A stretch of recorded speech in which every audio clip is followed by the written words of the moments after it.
Okay, hello everyone. We are giving solution for self-study exercise for acid-base lecture. Okay, so in problem 1, you ask to identify if the acid is a strong or weak acid, and give the equation for the dissociation in aqueous solution. So we know that there are few strong acids. Okay, so you just need to memorize this, and all the rest acid will be weak acids. Okay, so strong acids are hydroiodic acid, hydrogen bromide, hydrogen chloride, okay, hydrochloric acid, and nitric acid, sulfuric acid, okay, and perchloric acid.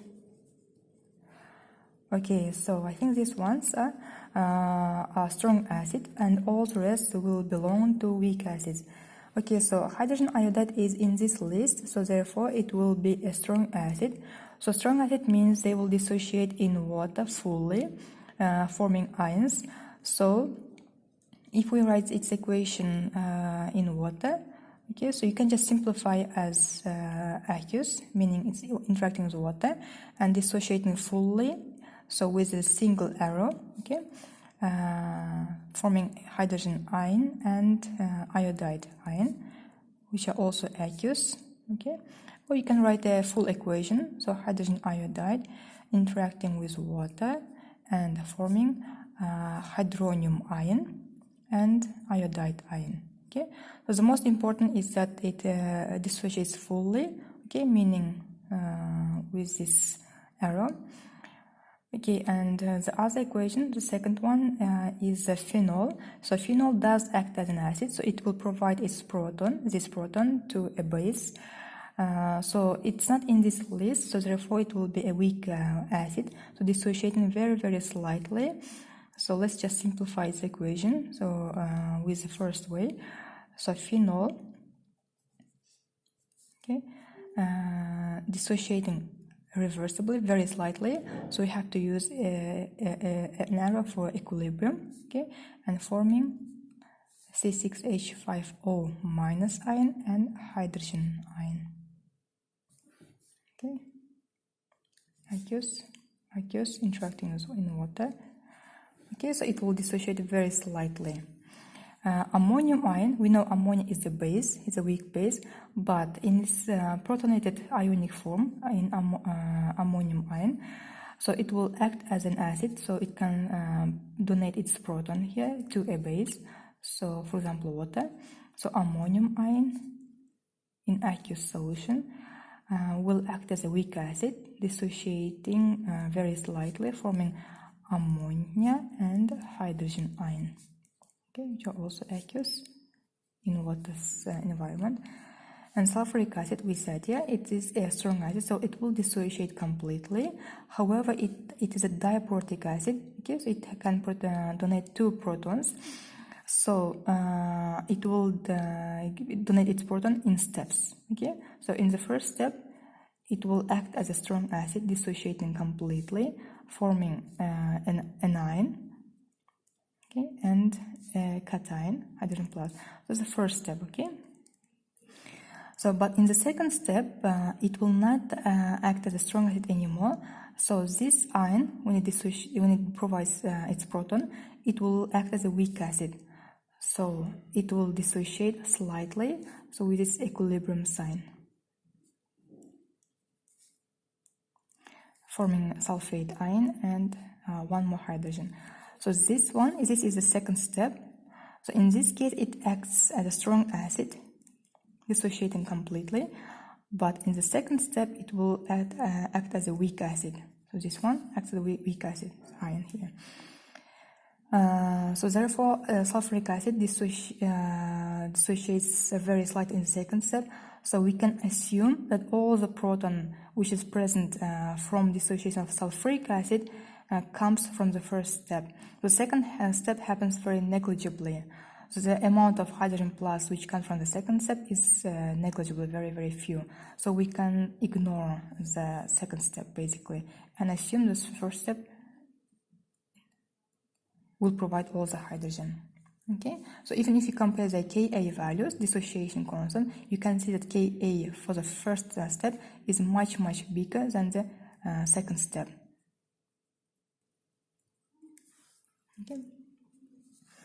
Okay, now so we have in the second problem, in this problem 1b, we have to calculate the pH value for 0.5 molar solutions for these acids. Okay, and we know we have to know the formula for pH.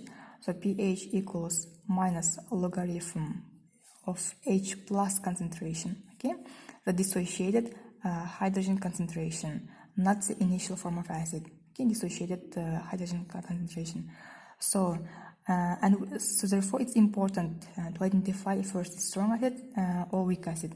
So we have already identified the hydrogen iodide is a strong acid. Okay, so let's again just write the equation. It will dissociate completely, forming hydrogen and iodide ions.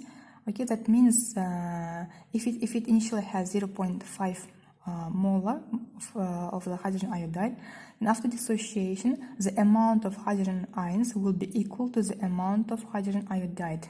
Okay, because they dissociate in 1-to-1 proportion. So that means after dissociation, okay, after dissociation, so before it will have 0, and after dissociation, all of them will be dissociated. Okay, so 0 will be left. Okay, so let's say it's final. Okay, after dissociation, and that amount exactly will be formed for hydrogen ion and iodide ion. So 0.5 molar and 0.5 molar. So exactly the same amount will be produced. Yeah. And so let's just put this number into formula. So the hydrogen ion concentration is 0.5 molar. So pH will be equal to minus logarithm 0.5, which is equal to 0.3. Okay. So the second substance is again strong acid. Okay, but it's a diprotic acid, so we have to take into account its dissociation in 2 steps. Okay. So in the first step, again dissociating completely, forming hydrogen sulfate ion and hydrogen ion. Okay, so if it initially has 0.5 molar concentration, that means after dissociation, the amount of produced ions will be exactly the same as the initial substance, because they again produce 1-to-1 ratio. So after this dissociation, we'll have 0.5 molar and 0.5 molar. Okay, so here we make an assumption that the second step doesn't happen at all. Okay, compared to the first step. So from the second step, we will not get any hydrogen ion because it's very negligible amount. Okay, the amount of hydrogen ions which is produced from the second step is very negligible. Therefore, all the total amount of hydrogen ions, okay, will be the total amount of H plus total will be equal, almost equal to 0.5 mole. The concentration. Okay, so if you want to be more accurate, you can take into account the second step. Okay, but in that case, you have to calculate the hydrogen ion concentration from the Ka value of hydrogen sulfate. Okay, but you will see that we have solved it in the seminar. So you will see it was the amount which is produced from the second step will be very negligible, and the total amount will be very, very close to 0.5 molar. So it's better to make an assumption. So total hydrogen ion concentration will be equal to the concentration which comes from the first step. Okay, so hence the pH will be equal to minus logarithm 0.5 molar, again 0.3. Okay. Okay, the third substance is a phenol, and we know it's a weak acid, so therefore it dissociates slightly. So we cannot take the hydrogen ion produced from this dissociation equal as its initial amount. Okay, initial amount of the acid. We don't know how much will be produced here from dissociation, could dissociate very slightly when we don't know. So therefore we have to take into account the acid dissociation constant of phenol, and that has to be looked up from a reference book. So if you find it from a reference book, you will see that the Ka value for phenol is 1.6 times 10 to the power minus 10. Okay, so that means initially we have 0.5 molar, which is given, okay, initially 0.5 molar, and no products initially before dissociation, and after some change, so there will be change, okay, change, some amount will be dissociated, and we don't know how much, okay, and exactly the same amount, if it's X, exactly the same amount will be produced for the ions, for the produced ions, okay, so plus X and plus X, because they are 1-to-1 ratio, okay.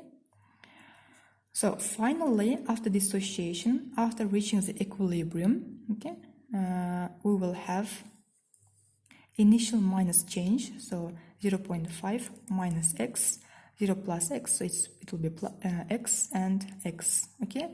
So this is the amount or concentrations, okay, at equilibrium. And we know the equilibrium expression, okay, with the Ka value. So Ka value equals product of ions which the product of concentrations of ions which is produced, okay. So H plus concentration times the concentration of the anion, okay, over the concentration of the reactant, which is acid itself, okay. So we can use this expression and these equilibrium concentrations and the Ka value to find the X. Okay, so let's put these X values into this expression. We know Ka equals 1.6 times 10 to the power minus 10, and H plus concentrations are X times X over 0.5 minus X, the acid concentration which is left, okay. So here again we can make an assumption. So we know weak acid dissociates very, very slightly. So almost after the change at equilibrium, the final concentration of acid will be almost equal to the initial concentration. So here minus X can be neglected. Okay, and hence our formula or mathematical expression simplifies. Okay. So X squared over 0.5 equals 1.6 times 10 to the power minus 10. So let's calculate it. 6 times 0.5, 10 to the power minus 10. Which is equal, so X equals 8.9 times 10 to the power minus 6. So we know that this X is the concentration of H plus at equilibrium, okay, after dissociation. So it's the H plus concentration. So we can use this value to find the pH. pH equals to minus logarithm H plus. So pH equals minus logarithm of this number here, 8.9 times 10 to the power minus 6, and so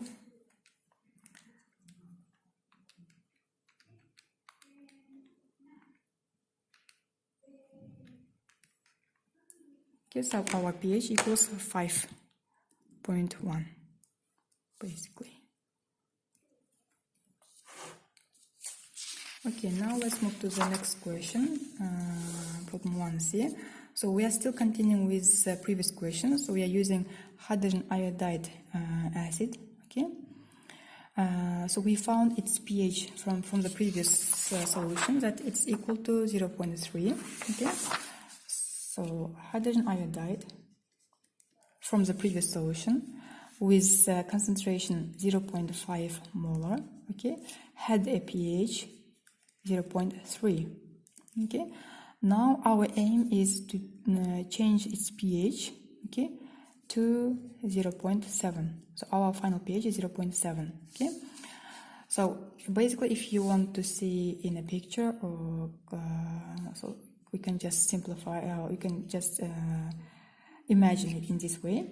So we have a solution in a beaker of hydrogen iodide, Okay, so with the concentration 0.5 molar, okay, and the volume, the initial volume is 50 milliliters. Okay, 50 milliliters.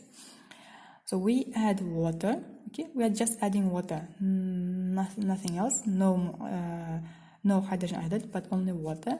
So what is changing is actually only the volume. So volume will be changed. So volume would be the final volume would be 50 plus x. Yeah. So x is the volume of the water, and 50 is the initial volume of the acid. So, and concentration of course will be changed. Okay, and we don't know how much, because concentration does depend on the volume. Yeah, remember its formula, N over volume. But what doesn't change is the mole number of the acid, mole number of the actual substance. Okay, so here we can assume, we can not assume, but we can make a good point here. So N1 initial, yeah, before adding water, will be equal to the mole number of the acid after adding water. So initial and final of acid, HA and HA. Okay, so we know the initial concentration, so N equals CV, yes, N equals CV. We know the concentration initial, we know the initial volume, okay, and how can we find the final concentration in order to find X? We cannot have two unknown values, yeah, so we have to know concentration final. So final concentration can be found from the pH, because we know pH equals minus logarithm H plus, yeah, and we know that it's a strong acid, okay, strong acid. So therefore the concentration of the acid will be equal to the concentration of H plus ion, because it dissociates completely, okay, so forming 1-to-1 ratio. So here, if you find the H plus concentration, you can know the concentration of the acid itself, because they will be equal to each other. So 0.7 equals minus logarithm H plus. Okay, so hence H plus concentration equals 10 to the power minus 0.7, which is equal to 10 to the power minus 0.7, 0.2 molar. Okay, now we can use this formula, N initial equals to N final. So C initial times the volume initial equals C final times volume final. So concentration initial is 0.5 molar equals volume initial is 50 milliliters, but do not forget to convert to decimeter cube. So hence 0.05 equals concentration final we already have found, okay, with 0.2 times volume final equals 0.05 in decimeter cube plus x, the volume of added water, okay. So if you solve this equation, you should get x as, let's calculate, so 0.5 times 0.05,